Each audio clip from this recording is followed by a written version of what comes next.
Hello folks, this is the server with only gizmos, and in today's video we are going to take a look at the Samsung Galaxy Pocket. Now this is another low range smartphone by Samsung, which interestingly is a direct competitor to another Samsung's low range device, that is the Samsung Galaxy Y. So let's go ahead and take a look at the Samsung Galaxy Pocket's design in detail.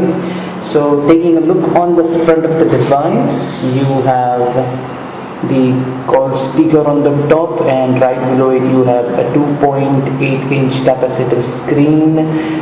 Right below it you have the physical home button along with the capacitive touch buttons.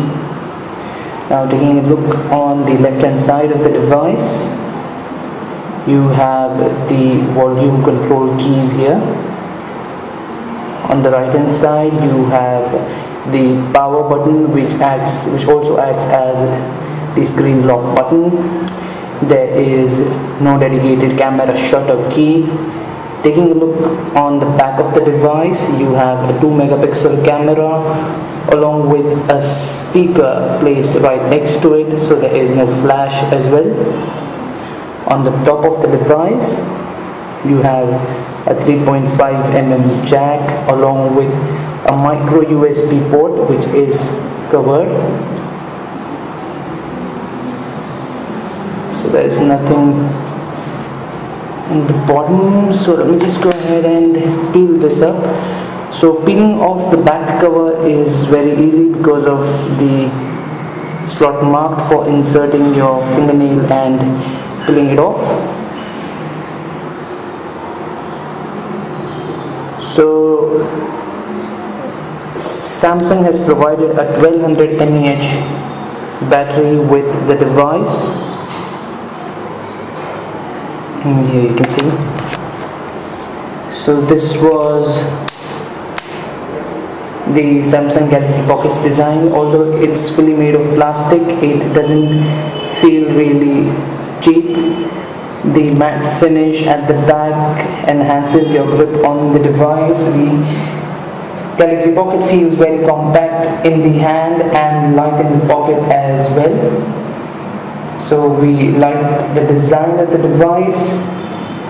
Now, since the Galaxy Pocket is a direct competitor of the Galaxy Y, it makes sense to do a bit of a comparison between the two.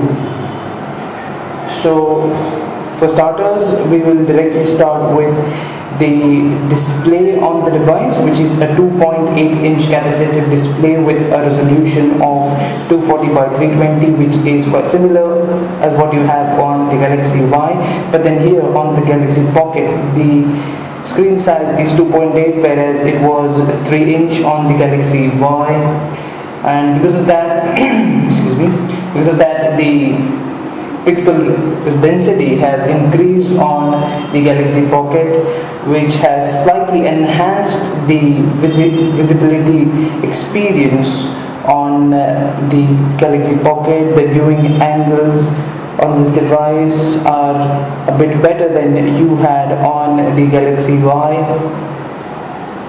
But then the legibility under the sun still remains not that great. It's quite difficult to read small fonts, and you cannot set the phone on auto brightness because that wouldn't really help the cause. You will have to always have your screen on full brightness in order to be able to read text on the screen. Now, speaking of the internal features of the device, it has an inbuilt memory of 3 GB, and it is obviously expandable up to 32 GB. But in the case of the Galaxy Y, it was only 180 MB internal memory with 290 MB of usable RAM. Now coming to the processor on the device, it has an 832 MHz ARM11 processor compared to the ARM6 you had on the Galaxy Y, so there's not much of a performance difference. With Android Gingerbread, that is 2.3.6, along with the customized skin top of TouchWiz, The phone does function really smoothly. There is not at all any lag when you are switching through apps or you're using the browser. So overall, we like the feel of it, considering that this is a budget smartphone. Besides, so pinch to zoom works just fine on the device. Speaking of the 2 megapixel camera on the device, its performance is quite similar to what you had on the Samsung Galaxy Y. The images taken with this camera are not very detailed, and the color rendition is not that great, and they appear a little dull and can be only used on social networks. Now, talking about the multimedia performance on the device, that is the speakers, which are a little bit more audible, and we like what we heard on the speakers, so it's somewhat better than what you had on the Galaxy Y. And we liked the radio on the device, which was able to automatically configure the stations within 15 seconds. So that is another good thing with the device.